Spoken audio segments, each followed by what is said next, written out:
They will love you when you are silent, when you stay in line, when you live the life they expect. But the moment you grow louder, the moment you rise, the moment you dare to chase something bigger than average, suddenly the very people who once cheered will look at you with resentment. It hurts, doesn't it?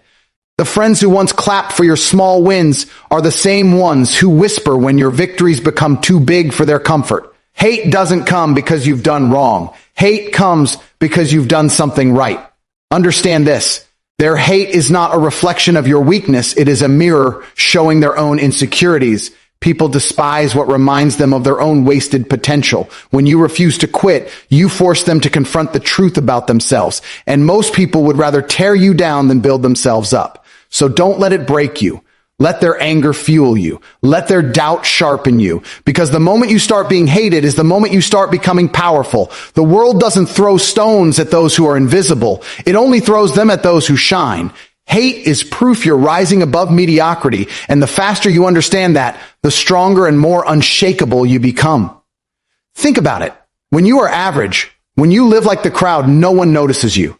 No one criticizes you. No one has anything to say because you're not a threat. You're simply blending into the gray sea of normality, and normality is safe, predictable, and non-threatening. But the moment you step out of line, the moment you break the pattern, suddenly the eyes turn toward you. Suddenly the whispers start. Suddenly people have opinions about how you live, what you wear, what you say, how you move. Why? Because you've stopped being one of them. You've elevated yourself beyond mediocrity, and that threatens the comfort zone of those who refuse to rise with you. Mediocrity is the land where most people camp their entire lives. They play it safe, they chase comfort, and they convince themselves that good enough is all there is. But deep inside, they know they're settling. They know they've traded their dreams for excuses. And when someone like you dares to break free from that prison, when you start achieving what they secretly wished for, it doesn't inspire them. It exposes them. Your success becomes a mirror reflecting everything they could have been, but chose not to be. That reflection is painful. It makes them uncomfortable. Instead of saying, I should push myself harder, they say, who do you think you are? That's the language of mediocrity, the defense mechanism of people who would rather tear down than level up. You need to see hate for what it really is. Evidence of your elevation. The higher you climb, the more visible you become. People can only throw stones at what they can see. Nobody wastes time hating on someone who doesn't matter, who hasn't done anything, who hasn't moved beyond the ordinary. Hate is attention disguised as negativity. It's the acknowledgement that you're breaking barriers they never had the courage to touch. Every hateful word, every bitter glance, every sarcastic laugh, those are badges of honor. They're confirmation that you're making noise in a world that tries to silence ambition. Think about any person who ever created change, built empires, or became legendary. They weren't loved by everyone. In fact, most were hated before they were respected. That's because mediocrity loves company, and when you abandon the herd, you expose the weakness of the herd. They want you to return to their level so they feel comfortable again. But you cannot and must not. Because if you step back just to be accepted, you're sacrificing your greatness for approval that means nothing. The approval of average people is worthless. It will not pay your bills, it will not build your future, it will not give you strength. But the hate you endure while you rise, that builds resilience. That forges your character, that sharpens your mind. You must learn to love the hate, not in a toxic way, but in a powerful way. Every time someone questions you, every time someone doubts you, every time someone mocks you, you smile inside because you know it means you're on the right path. The hate is not proof of failure. It is proof of progress. Mediocrity gets no hate because mediocrity threatens no one. Greatness is hated because greatness makes others feel small. And that's not your problem to fix. That's their problem to face. But here's the truth. Some of that hate will hurt, especially when it comes from people you thought would support you. Friends, family, people close to you, they may be the first to resist your growth. And that cuts deep. But remember, it's not truly you they hate. It's the new standard you've set, The reminder that they too could rise but won't. You've broken the unspoken agreement to stay small, and now your existence makes them uncomfortable. That pain you feel from their betrayal, channel it. Don't let it break you. Let it fortify you. Let it drive you forward so that one day the same people who dismissed you will be forced to watch you win. Hate is energy. Energy is fuel. And fuel exactly what you need to rise higher. When you see it that way, hate becomes less of a burden and more of a gift. It means you've left the safety of the ordinary and entered the battlefield of the extraordinary. And yes, the battlefield is harsh, noisy, and full of attacks. But it's also where legends are made. So when they hate you, don't shrink. Don't explain yourself. Don't waste your breath trying to justify your path to people who never had the courage to start their own. Instead, keep building, keep grinding, keep moving. The hate will follow you at every stage, but so will the growth. And one day, the same hate that tried to break you will stand as proof that you refused to be average, proof that you dared to rise above mediocrity, proof that you chose to live a life worth remembering. Because at the end of the day, the world does not remember the comfortable, the quiet, the mediocre. The world remembers those who were hated, doubted, resisted, and still won. People project their insecurities onto your success. And until you understand this truth, the hate and negativity you face will feel personal. But it isn't. It never was. When people see you rise, when they see you doing what they don't have the courage or discipline to do, it triggers something deep inside them. It reminds them of all the excuses they've made, all the opportunities they've let slip, all the promises they broke to themselves. Instead of facing that painful truth, they take the easy way out. They point their finger at you. They turn your discipline into arrogance, your confidence into ego, your ambition into greed. They twist your strengths into flaws because it's easier for them to attack you than admit they're disappointed in themselves. This is projection. It's a defense mechanism. When they see you succeed, they don't actually see you. They see their own reflection. And if that reflection shows weakness, laziness, or regret, they push it away by blaming you. You become the target for battles they're really fighting within themselves. That's why people say, you've changed when you grow. But the reality is you didn't change. You evolved. They just stayed the same, and your progress exposes their stagnation. To protect their ego, they convince themselves that something is wrong with you, when in truth, they're only angry at their own reflection. You need to learn not to absorb their projection. If you let their words define you, you'll start doubting yourself. You'll start questioning whether you're too loud, too ambitious, too bold. But think about it. If you were doing nothing, no one would talk. Nobody attacks the invisible. The fact that people speak means you've made yourself visible, and visibility comes with a price. They project because they cannot accept. They cannot accept that someone who came from the same place as them is daring to live differently, daring to break free, daring to chase something beyond what they thought was possible. And here's the deeper truth. People don't hate your success. They hate what your success says about them. When you wake up early, when you grind while they sleep, when you build while they waste time, your results scream the truth they don't want to hear, that they could have done it too, but they didn't. Your life becomes a mirror, and that mirror is painful. So instead of asking themselves, how can I improve? They ask, how can I bring him down? It's easier to attack than to change. It's easier to call you lucky, arrogant, or fake than to admit they lack the discipline to achieve the same. But don't forget this. Projection is proof of impact. You are disturbing their comfort zone, and that disturbance means you're shaking the ground they're standing on. If you weren't powerful, they wouldn't bother. If you weren't making moves, they wouldn't even notice. People don't waste energy projecting onto someone beneath them. They only project upward, towards someone rising, someone becoming, someone showing them a level they haven't reached. That means their negativity isn't a sign of your weakness, it's evidence of your strength. The hardest part is when this projection comes from people close to you. Strangers hating you is easy to ignore, but when it's your own friends, your own family, your own circle, it cuts deep. You expect support, but instead you get resistance. You expect encouragement, but instead you get mockery. But even here, remember, it's not really you they're fighting. It's the version of themselves they gave up on. Your growth exposes the promises they abandoned, and that's why they lash out. It's painful for them to watch someone break free of the same chains they've accepted as permanent. And because they can't handle that truth, they disguise it as criticism of you. So what should you do? You rise anyway. You grow anyway. You win anyway. because their projections are not your responsibility. You don't exist to make them comfortable. You don't exist to shrink yourself so others feel tall. The greatest disservice you can do is dim your light just because it blinds those who chose darkness. You owe it to yourself, to your potential, to your destiny, to keep pushing, to keep shining, to keep succeeding, even if your success exposes the insecurities of the whole world. One day, those same people projecting onto you will see the undeniable reality of your results. And while some will stay bitter, others will realize that your success wasn't an attack on them. It was proof of what was possible. Your journey can either awaken them or break them, but either way, you win. Because the only people who project are the ones too afraid to look inward, too afraid to confront themselves, too afraid to accept that greatness was always available to them too. Remember this, their words don't define you, their judgments don't shape you, and their projections don't belong to you. Are only revealing the battles they've lost with themselves. The more you succeed, the more you'll trigger these insecurities in others.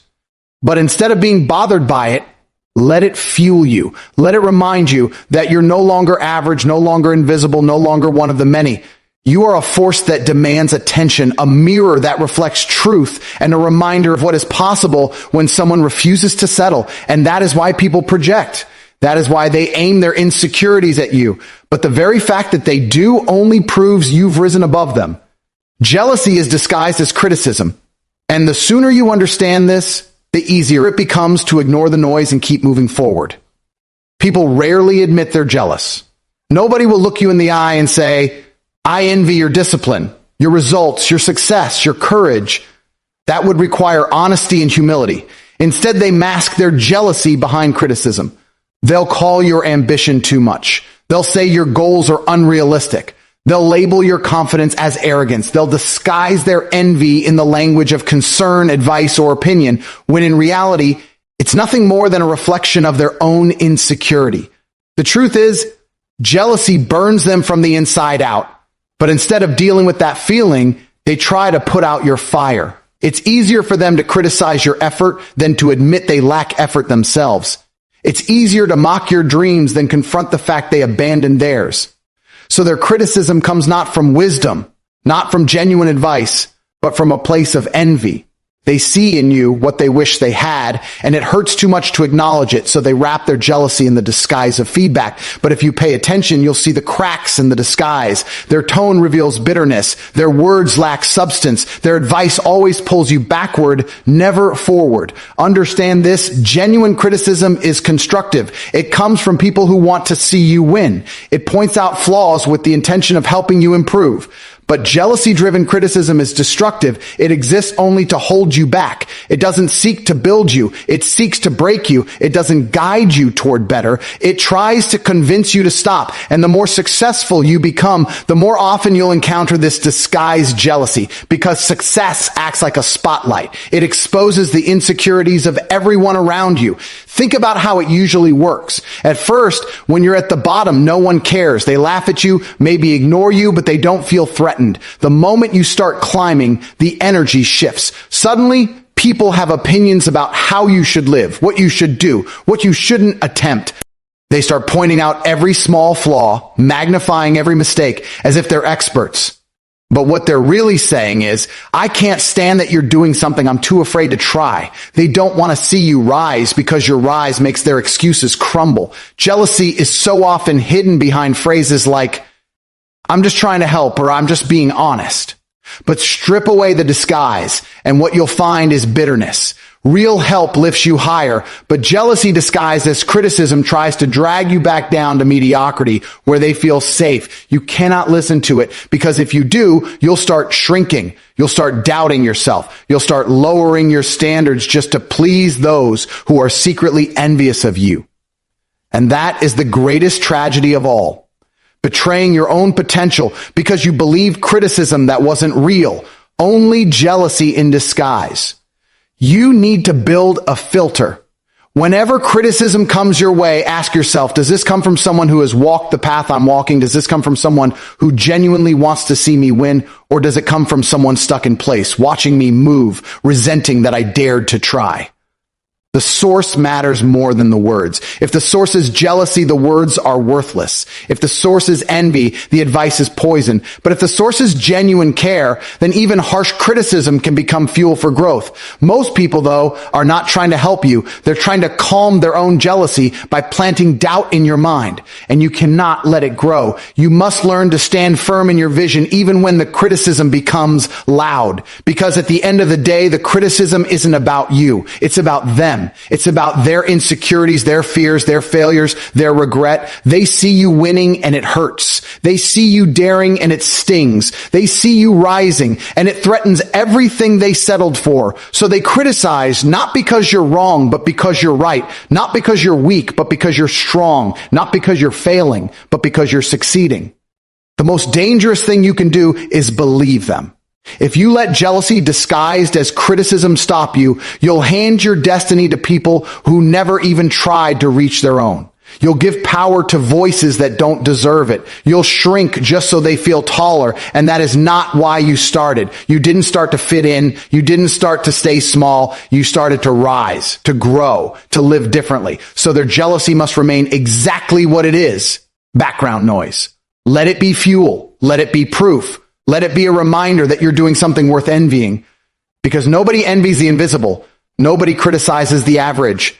The fact that they disguise their jealousy as criticism is proof that you're becoming someone impossible to ignore. In the end, jealousy disguised as criticism is a sign of your power. It means your presence is being felt. It means your actions are shaking people awake. And though they may never admit it, their envy is actually respect in reverse. It's admiration twisted by insecurity. Don't fall for the disguise. See it for what it is and keep moving forward, because every criticism born of jealousy is just confirmation that you are on the path they wish they had the courage to walk. If you're not being hated, you're not making impact. Let that sink in. The world does not throw stones at people who are invisible. Nobody wastes energy criticizing the person who stays quiet, who blends into the background, who never dares to step outside the lines. People only attack what they notice. They only resist what challenges them. They only hate what has the power to disturb the comfort they've built around themselves. If you live without hate, it means you've lived without influence. It means you've played so small that nobody even realized you were there. Impact by its very nature creates resistance. When you speak truth, when you chase dreams bigger than others can comprehend, when you live with boldness, you disturb the systems of mediocrity around you. And mediocrity never goes down without a fight. The people who hate you are not really angry at you. They're angry that your existence challenges their excuses. Your ambition challenges their laziness. Your discipline challenges their weakness. Your success challenges their comfort. And instead of rising with you, they turn against you. They attack because it's easier to hate you than to face themselves. Think about every person in history who has made an impact. They were hated before they were celebrated. The ones who broke records, who created change, who built empires. They all had armies of critics. They all had people who mocked, doubted, and resisted them. And that hate wasn't a sign of failure. It was proof of their influence. You cannot move people without stirring emotions. And emotions are not always admiration or love. Sometimes the strongest impact you make on someone is forcing them to confront the truth they've been running from. That confrontation breeds hate. But that hate means you mattered. The people who try to live loved by everyone end up loved by no one. They water down their message. They hide their ambition. They shrink their voice, all to avoid being disliked. But in doing so, they erase their power, because no one remembers the person who played safe. No one is inspired by the one who never made waves. You must accept that hate is part of the cost of impact. You cannot stand tall without casting a shadow. You cannot shine without blinding someone who prefers the dark. When you start to get hated, that's the universe handing you confirmation you are no longer invisible. You've stepped into the arena, and now people are watching. Some will cheer, some will boo, but both mean you're finally in the spotlight. And being in the spotlight is where impact is made. It means your words carry weight, your actions demand attention, your life makes people feel something. Whether that something is admiration or envy, respect or resentment, it all proves the same thing. You're not just existing, you're influencing. And here's the deeper truth. Hatred often spreads faster than love. People talk more about what they dislike than what they admire. That means the more you're hated, the more your name is spoken, the more your message spreads, the more your presence grows. Ironically, the haters become your promoters. They keep your name alive. They spread your influence. They make you impossible to ignore. What they intend as destruction becomes your amplification. That's the paradox of impact. The more hated you are, the wider your influence becomes.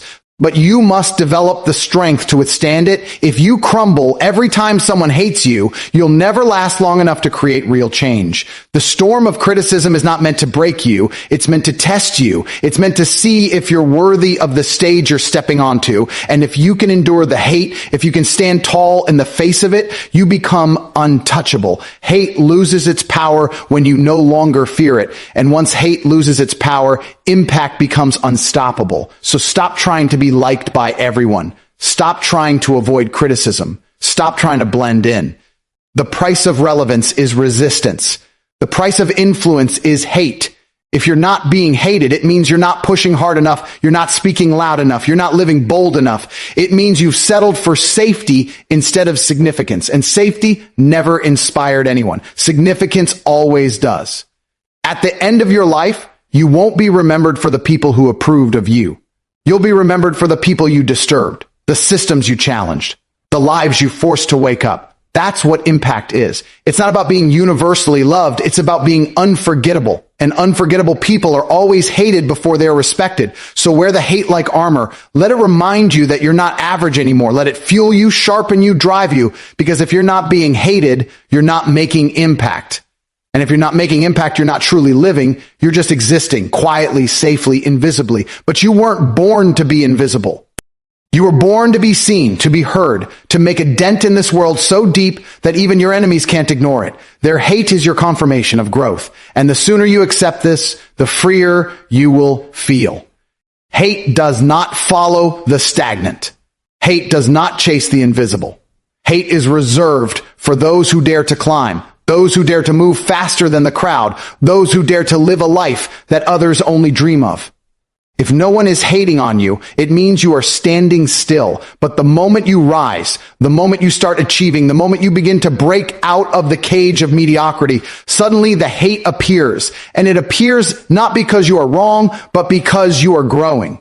Growth is uncomfortable, not just for you, but for everyone watching you. When you start building discipline, when you start creating success, when you start carrying yourself with power, you expose those who refuse to evolve. You shine a light on their stagnation, and that light burns. Instead of admitting they could grow too, they choose the easier path, hating you. Their hate becomes a shield to protect them from facing the reality of their own wasted potential. But understand this, it's not your weakness they see, it's their own.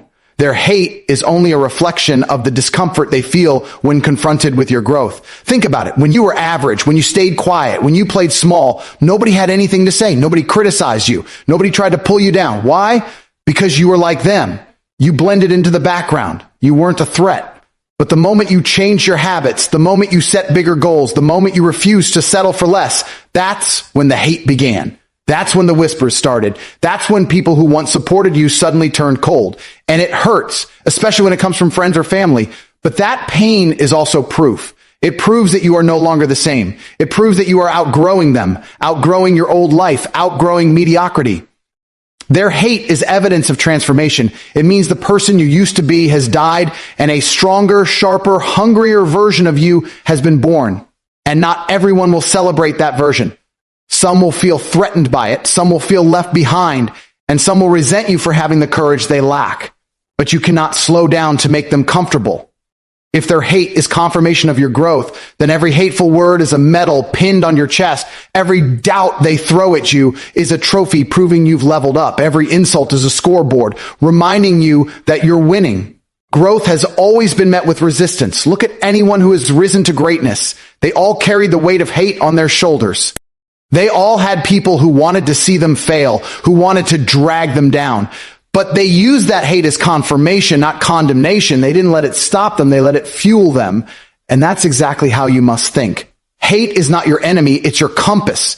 It points directly to the fact that you are moving in the right direction.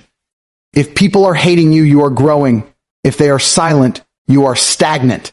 The key is perspective. Most people see hate and think it means they are wrong. They think it means they should stop. But champions see hate and smile because they know it means progress. It means evolution. It means the old version of themselves has been left behind, and not everyone can follow where they're going. Growth is lonely and hate is loud, but both are proof of greatness. You cannot grow and still be universally loved. Growth demands that you outpace the ones who once walked beside you. And when you do, some of them will cheer, but many will hate. That is not your burden. That is your confirmation. So instead of asking, why do they hate me? Start asking, what does this hate say about my growth? Every time someone doubts you, it confirms that you're reaching levels they never thought you could. Every time someone mocks you, it confirms that you're standing in places they only dreamed of. Every time someone tries to tear you down, it confirms that you're towering high enough to be seen. Hate is not the opposite of growth. It's the proof of it. Never forget, the tree with the sweetest fruit gets the most stones thrown at it, and the fact that you're getting stones means you've grown enough to produce something worth reaching for. Don't stop growing because of the hate. Don't shrink back to make them comfortable. Let their hate harden you. Let it sharpen you. Let it remind you that every step forward will trigger someone